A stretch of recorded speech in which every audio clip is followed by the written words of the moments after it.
ইরানের পাল্টা হামলায় যখন দিশেহারা হয়ে পড়েছে ইসরায়েল, ঠিক তখনই চারদিক থেকে দুঃসংবাদ শুনছেন নেতানিয়াহু। একদিকে ইরানের পাশে এসে দাঁড়িয়েছে রাশিয়া, অন্যদিকে ইরানে আর কোনো হামলা করলে তা সহ্য করা হবে না বলে কঠোর হুঁশিয়ারি দিয়েছে তুরস্কের প্রেসিডেন্ট রিসেপ তাইয়েপ এরদোয়ান।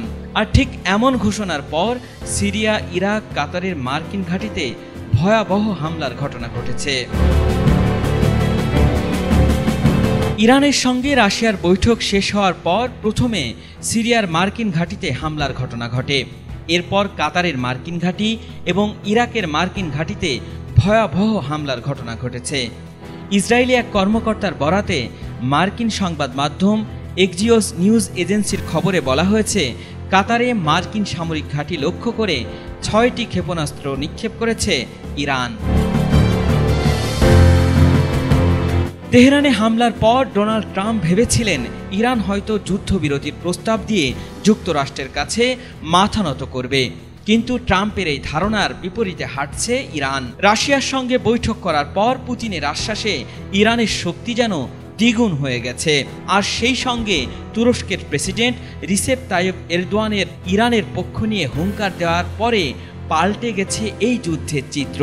তবে কি তৃতীয় বিশ্বযুদ্ধের মুখোমুখি হচ্ছে সারা বিশ্বের মানুষ?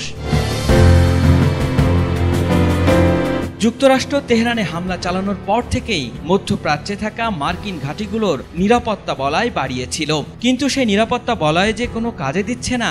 অতর্কিত হামলায় ইরাক, সিরিয়া, কাতারে থাকা 3টি মার্কিন ঘাঁটি নাস্তানাবুদ হয়ে গেছে, এইটি তার প্রমাণ। এই হামলায় তাৎক্ষণিকভাবে কোনো হতাহত কিংবা ক্ষয়ক্ষতির বিষয় কিছুই জানায়নি যুক্তরাষ্ট্র। তবে এই হামলায় মার্কিন ঘাঁটিতে বিরাট বিস্ফোরণের শব্দ শোনা গেছে এবং এলাকা জুড়ে উত্তেজনা ছড়িয়ে পড়েছে।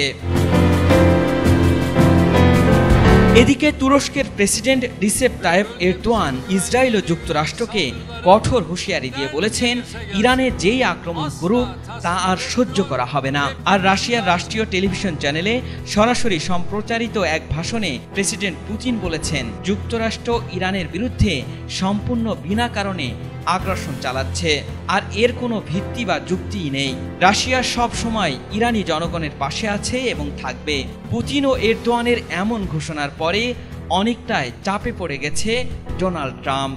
For 40 years, Iran has been saying, Al Imran, ATN Bangla.